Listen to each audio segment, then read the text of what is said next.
Welcome to the Advance Your Art podcast, where we talk about the journey from artist to entrepreneur and everything in between. You've worked hard to hone your craft. Now take it to the next level with tips, techniques, strategies, and routines used by successful artists to grow their businesses and careers. Now, let's get started and have some fun with your host, Yuri Cataldo.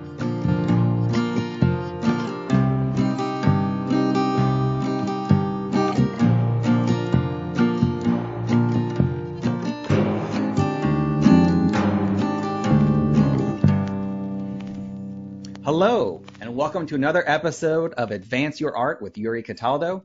If you're interested in learning how to build a company, make money from your art, or transition to a new career, you've come to the right place.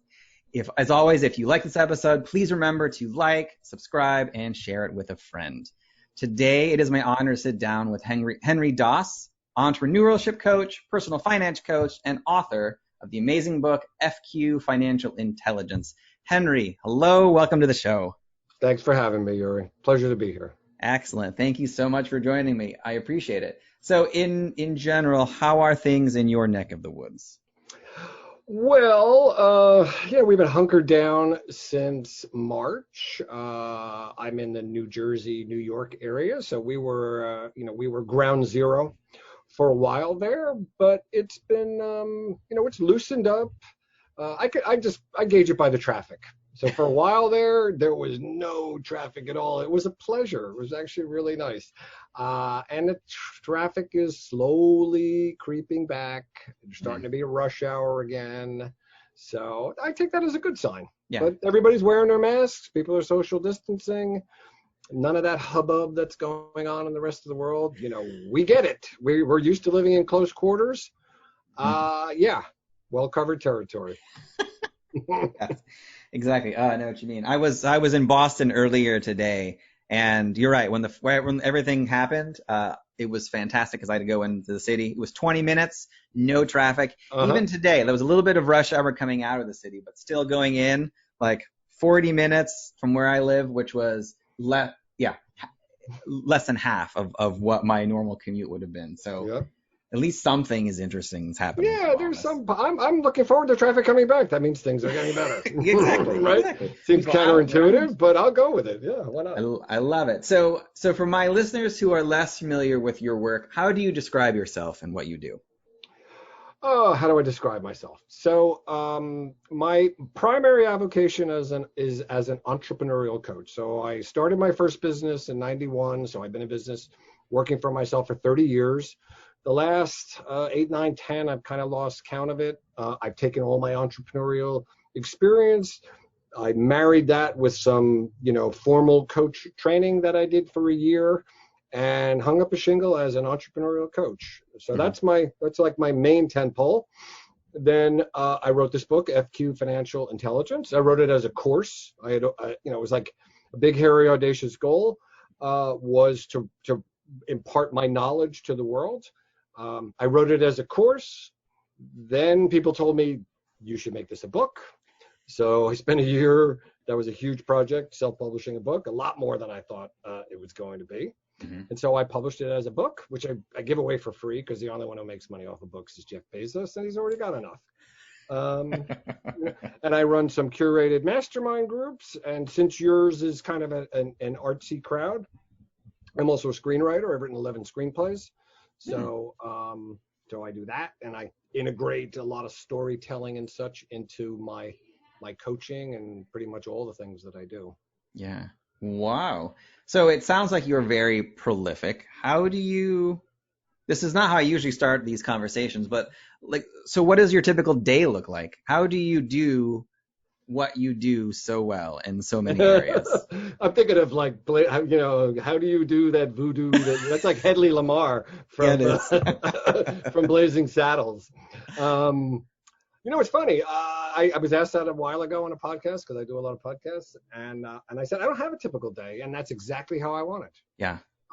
Every day is one of the primary reasons I became an entrepreneur. I mean, I worked in cubicle world for 10 years, for most of the 80s. I graduated college in 81. So yeah, for that whole decade, I worked in a little 6x9 cubicle in a filing cabinet office building in Lower Manhattan.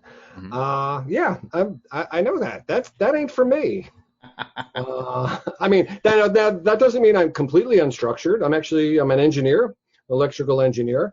Engineers have a particular way they go about doing things, and it tends to be highly structured. Yeah.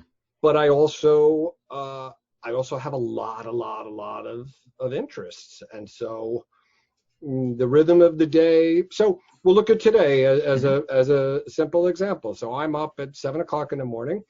I do my pre-market homework because I'm a trader, so I'm trading the markets. I have a whole ritual that I do before the market opens at 9:30. And then I have, you don't have the video on, but you can see it back behind me. I've got, charts and different stuff like that. And that's running all day, but it's kind of running like in the background because I'm not a day trader. Keeping a crooked eye on that. I do that. And then I had a coaching call, and I had a podcast, and then I had a Zoom call with a VA, hiring a couple of VAs to do some stuff for me. So I had an hour Zoom call with her, client call. And then I went to the driving range to hit some balls, before it gets cold up here. And then I came back and I'm doing this. Yeah. Excellent. Somewhere in there I ate lunch, I think, if I recall. Right. All right. Yeah. That's a very, very full day. So let's start from the beginning. Electrical engineering. What initially made you want to study electrical engineering? Two reasons, Mom and Dad. I did not want to study electrical engineering. I did not want to be an engineer. Yeah. My dad was a chemical engineer. My mom was a school teacher. They were, not my father so much, but my mother was a classic Depression baby, straight out of central casting. And as the primary caregiver, a lot of that early stuff was, early experiences were hers, right? Scarcity mindset. The first chapter of my book, The Psychology of Money. I talk about scarcity mindset. I even talk about my mom in that. And their approach was, be an engineer. They're always in demand. You'll always get a good job. I wanted to be a political science major. My cousin Georgie was a political science professor at Princeton. He's retired now, emeritus. And it's like, yeah, I want to be like Georgie. They're like, you're never going to make any money. Georgie doesn't make any money. Poor Georgie. I hope he's not listening. Georgie's a brilliant guy. He writes books like I did. And he teaches people and he imparts his wisdom. He's an amazing person. So I did the 4 years of electrical engineering, which was incredibly difficult because I got through high school on pure brain power, but I was really good at math, did good at all that stuff. It's right in my wheelhouse, but man, that was a lot of work. Yeah, I have to tell you, but I'm glad I did it in 4 years, right? I got 3 kids. My oldest took 5 years to graduate. My middle one took 4.5. My youngest is a sophomore at Utah. I said, I don't care what you do it in 4 years. Prove that it can be done by one of the Daas boys. It's all on you. You're wearing the mantle of graduating in 8 semesters. Yes. Wonderful. All right. So you mentioned it already, kind of your days in a cubicle in the 80s, but I see on your LinkedIn that you had engineer at Honeywell, system analyst. Yep. So what was that like being, let's say, an engineer at Honeywell in the 80s, and what made you want to do that for at least, let's say, 10 I did years that for the money. I graduated. I went to Bucknell University in Lewisburg, PA. Yeah. And I applied for this job, and it was a field tech job for $19,000 a year and a car. And I'm like, yeah, that's great. And $19,000, people look at it now and like, that's the equivalent of about a $50,000 a year job. Right. So that was a good gig. And I had to take all these tests, and then they offered me a better job, a systems analyst job at $21,000 a year. And I looked at them and I said, but it doesn't come with a car? I can't afford a car for $2,000, but it was the better job. And I was building engineering systems, and they're building controls. That's how I learned to program a computer, through Honeywell. They sent me out to Minnesota. I spent about 4 months there. I learned how to how to become a programmer. And then I went and I worked for a subsidiary of the New York Stock Exchange, building trading systems, which was great because I love the markets. And now I'm actually trading the systems that the guys use to trade the markets. Mm-hmm. And that was a nice, well-paying job too. It's like, yeah, this is good. I like it. Yeah, great. So what was it? And again, you're listed as the principal and co-owner and founder of a lot of companies. Right. But at what point were you like, listen, I'm tired of working for somebody and now I want to start my own company and be the person in charge? Oh, I was probably 12 when I was that. I was cutting lawns and doing windows. I had my first W-2 job when I was 15 at a pancake house at $220 an hour. I saved $3,000 in a year at $220 an hour. That's not easy to do. No. My whole family is doctors, lawyers, business owners. It's just what I saw. Yeah. And I'm like, yeah, I want to do that. But I also knew enough that I could use corporate America as a free training ground. So Gotcha. A lot of your listeners are probably in that situation where it's like, hey, this is great. They're going to spend a lot of money to train me. I can learn how businesses work. But I always knew that I was going to hang up my own shingle and get into business for myself. It was just a question of when the opportunity arose. Yeah. Okay. Excellent. And then, so with that, your first company, did you come up with the idea? Did you meet some people? What was it that you were like, listen, this is for sure what I want to start with? It was I'm writing a new book now, a business book. So I wrote a book about money, but now I'm writing a book called Codfish, which is about business, how to start a business, how to run a business, how to exit a business. Pretty much analogous to FQ in the sense it's like everything I know about business over the last 30 years.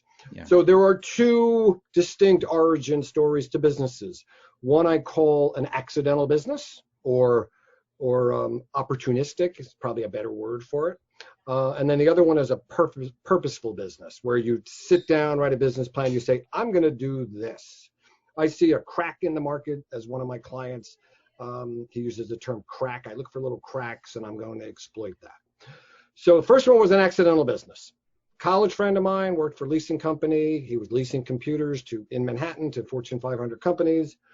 He needed to find a whole bunch of Macs, and nobody really dealt in Macintosh computers then. It was all PC in corporate America. He couldn't find them. I said, let me take a crack at it. And so I did. I went out, retail, gray market, put it together, and then he kept feeding me deals.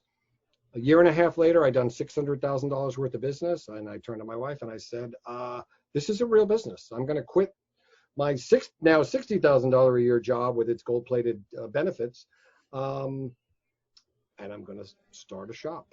Mm-hmm. And then a month later, that guy who was feeding me deals became my partner, and we never looked back. Yeah, great. So so it sounds like you had, I guess, a natural plan with this, and you didn't just kind of quit one and start the other. But did the idea of, like, was there any kind of uncertainty or fear for your first step into this and out of the corporate world that was kind of eating at you in any kind of way, or were you like, never look back? So what was that like, and how did you push past it? The not fear was the smaller set out of that one.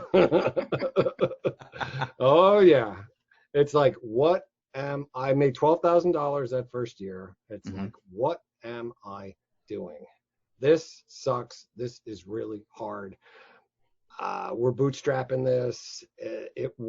Believe me, I was plagued with doubts early on. And that's very common.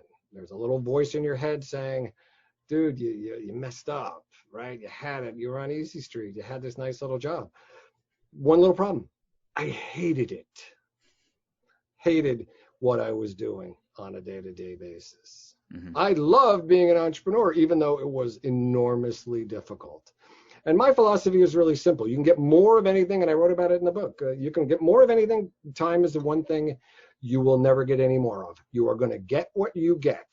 Yeah. So think about how you're going to use this, right? I have something I call the 100-hour week. You basically, I won't bore you with it.